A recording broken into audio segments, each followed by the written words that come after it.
Andrew, what brought you to bees? I was studying at university doing photography and I was photographing bees and insects, and I got metaphorically stung. I threw myself into every possible course I could do and started every weekend and every night working with bees. Then the passion just took over and haven't been able to control that little addiction, which is a good problem to have. How about yourself? We went on a beautiful holiday to Bali, and I was reading this novel called The Lost Flowers of Alice Hart, which is set on an Australian flower farm. And halfway through the book, it was just like this incredible light bulb moment. I just went, I just want to work and be around flowers. Came back from the holiday and signed up to do a floristry course, and the rest, as they say, is history. And how did the people around you react when you said that you're going to throw yourself into flowers? My husband thought I was completely, thought I'd lost the plot a bit, because literally I had never shown any interest in flowers. And success for me is not necessarily about growth, it's about enjoying each day and making the most of each day. And what about for you? We're aiming to expand the business in itself, hopefully in the next few years, to make this into more of a passive income. So we'll bring in a manager and have someone actually running the shop itself. It will be something for a retirement plan. I like that you're talking about and thinking about passive income, because it's not something that I really focus on, but it is something that I would love. What's the biggest lessons that you've learned since running your own business?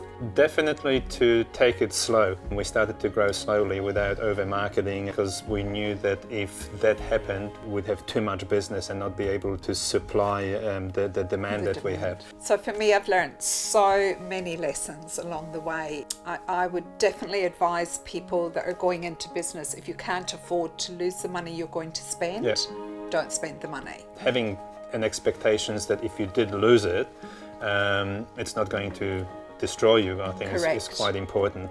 So Andrew, you are a busy bee working with busy bees, so how do you balance that work and lifestyle? The bees will determine that for us, because we have to work around the bees, and mainly when we move them, for instance, it'll be either before sunrise or after sunset, and when we do harvesting it will be in the center of the day.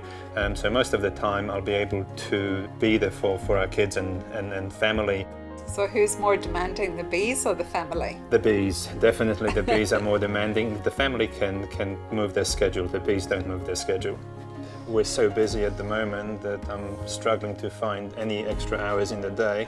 Time management is absolutely crucial now. Yeah, it's definitely about actually knowing what you're good at and doing that efficiently, and getting the stuff that you're not so good at and actually outsourcing that. And this is where Recon was a perfect solution, because I don't have to think about it. So talking about accounting, Andrew, that was like one of the big ones for me. I found Recon and it's just made everything in my life so much easier. So what I really like with Recon is the dashboard, where it shows you your income, customers, your suppliers. Just seeing the money going up. It's fantastic.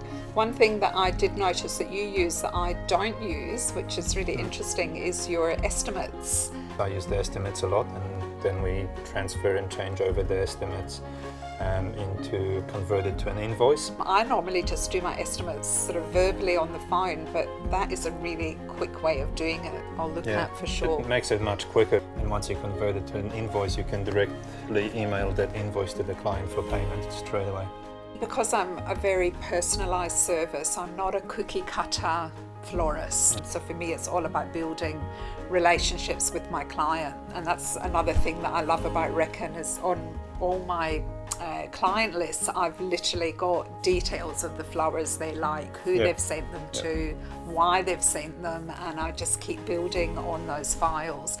I've learned something new today, that there's definitely, it's not a case of a bee is a bee.